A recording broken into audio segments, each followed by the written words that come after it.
Dear brothers and sisters, this video will document an irreparable loss. He will show, as centuries-old sacred places are disappearing before our eyes. After watching, you will understand the true meaning of cultural heritage, for the identity of a people. If you value the preservation of history and traditions, subscribe to this channel, leave your like and write preserve is resist comments. We will talk about the systematic destruction of ancestral cemeteries and historical mosques of the Uyghurs in China and how this process represents a deliberate erasure of Islamic identity in the region. China has implemented policies that eliminate physical symbols of the Uyghur cultural heritage, and what has been the consequences. Even with the demolition of physical structures, sacred, the collective memory and the spiritual connection of the Uyghurs with their ancestors and their faith remain alive in the hearts. So if you believe in importance of preserving cultural and religious heritage, watch this video until the end. We are in 2019. Satellite images revealed a dramatic transformation in Xinjiang landscape. During this period, ancient cemeteries with centuries of history were systematically leveled and transformed into parks, parking lots or empty land. Tombings with subscriptions from the Qur'an were removed and destroyed. Historical mosques that resisted hundreds of years of history were demolished or renewed until they become unrecognizable. Satellite image analysis confirmed the destruction of more than 100 cemeteries and thousands of worship places. Friends, before 2017, Uyghurs' cemeteries were places sacred where families gathered to honor their ancestors, recite the Qur'an and maintain traditions that connected generations. During the following years, the authorities launched what they called the Renewal and Standardization Campaign of religious places. As a result, structures that had survived for centuries were demolished in a matter of days, often without notice to families whose ancestors rested there. The few cemeteries that remained were transformed into memorial parks without traditional Islamic elements. At that time, visiting the tomb of its ancestors to recite prayers became impossible for many Uyghurs. If a family was seen putting Islamic symbols in tombs or preserving traditional characteristics in graves, they could face accusations of religious extremism. All Islamic architectural characteristics were systematically removed of the urban and rural landscape. Friends, the authorities feared that these sacred places would serve as points of cultural and religious continuity for the Uyghurs, then implemented a program to eliminate these physical markers of Islamic identity. The result was the disappearance of centenary structures that carried the living history of generations. The region's communities were prevented from protesting against destruction. To justify these actions, the government used terms such as modernization, public hygiene, and urban planning. Each traditional Islamic structure was evaluated and, in the majority of cases, considered insecure or antiquated, justifying its demolition. Then, you can imagine the pain of seeing the tombs of your ancestors being excavated and removed without your consent. You might think that with the physical destruction of so many sacred places, the connection spiritual of the Uyghurs with their religious heritage would have been hopelessly broken. Friends, we want to clarify that the loss of these physical monuments, it represents a deep wound in the collective soul of this people. But the cultural memory of the Uyghurs is like an old book. Even when their physical pages are destroyed, the stories remain alive in oral tradition and past practices from generation to generation. This is a testimony of the resilience of cultural memory. There are Uyghurs who secretly documented their cemeteries and mosques before of destruction, preserving them in photographs and videos. These records are evidence that the cultural history of a people cannot be completely erased, even when their physical manifestations are destroyed. China may demolish stone and wood structures, but memories and meanings associated with these sacred places continue to exist in the conscience. Collective company. There are still Uyghurs communities in the diaspora that maintain detailed records of the lost heritage and working to preserve architectural traditions and ritualistic. During special occasions such as funerals, many Uyghurs in exile incorporate traditional elements that resemble rituals that can no longer be practiced in your homeland. Historians and archaeologists confirm that the scale of cultural destruction in Xinjiang represents one of the greatest losses of heritage, 21st century Islamic, and that the impact of this loss will continue to be felt by generations. Friends, it is estimated that more than 16,000 mosques in Xinjiang, approximately 65% of the total, have been damaged or destroyed since 2017. We would like to share with you a moving story that will surely touch deeply their hearts. Sacred places are certainly anchors of religious and cultural identity. The Prophet Muhammad taught the importance of honoring the dead and preserving prayer places. China demonstrated the devastating impact of the destruction of these sacred spaces in Xinjiang. This case happened in 2020. The region was witnessing an intense wave of demolitions. The government had accelerated its efforts to remove non-Chinese characteristics of the urban and rural landscape.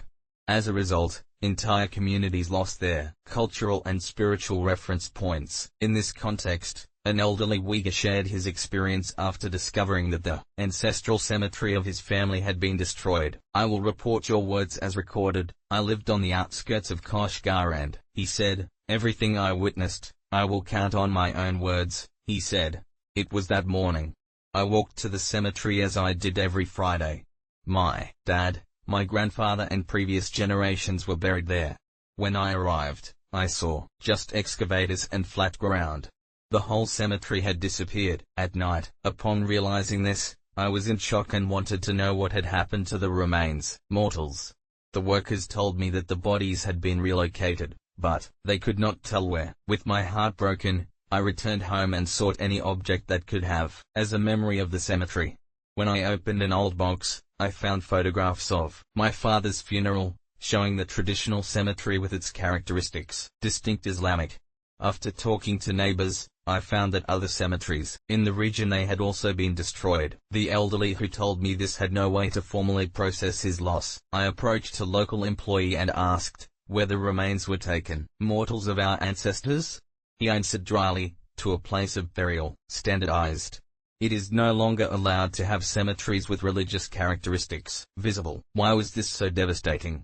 When I reflected more deeply, I realized the cultural dimension of loss. I immediately understood that it was not just the structure, physics that had been destroyed, but a whole tradition of connection with the ancestors. The elderly reported that when he told his children about destruction, they did not dare openly regret, fearing that their sadness was interpreted as opposition to official policies. No one has protested publicly because fear had silenced the community. After this traumatic experience, I started to notice that many other families faced similar situations. All the elderly in the community felt the same deep pain, but discussed the subject only in private conversations, far from unknown ears. No one shared these experiences openly because it manifests sadness. Loss of religious places could be considered a sign of thought extremist. I just kept my pain and moved on. As the months passed, I realized that not only cemeteries, but also historical mosques, they were disappearing. I asked a trusted friend how to deal with this feeling of loss, and he simply replied that we should preserve our memories and traditions in our hearts. During this difficult period, I found that some members of the community had secretly documented the cemetery before destruction. A young man had photographed each important tomb and registered registrations. These images were shared discreetly, and families as a way of preserving something of the inheritance lost. I was moved by this act of cultural resistance and wanted to know how others they were dealing with similar losses. One day, I visited the place where a 600-year-old historical mosque, recently demolished. The terrain now housed a modern community center without any reference to the previous structure. An elderly, it sold traditional crafts nearby. I was intrigued and asked her remembered the old mosque. Looking around to see if no one was listening, she whispered, "My grandfather helped renew the minaret in 1920. Hand-carved wood took 3 years to complete. I have a small piece guarded as a relic." I then asked how future generations would know these places if they do not exist. "More physical traces." Wisely, she replied, "Our songs talk about these sacred places. Our poems describe every detail. As long as we can sing our songs and tell our stories, these sacred places never will disappear completely." No one in the government understood that physical destruction could not eliminate the spiritual meaning of these places. Most young people would grow without seeing traditional mosques and cemeteries that defined the landscape for centuries. When a child asks about what our traditional cemeteries were, we show drawings and tell stories. When they ask why they can't visit the great-grandfather's tomb, we explain that we now need to visit our ancestors in our hearts and prayers.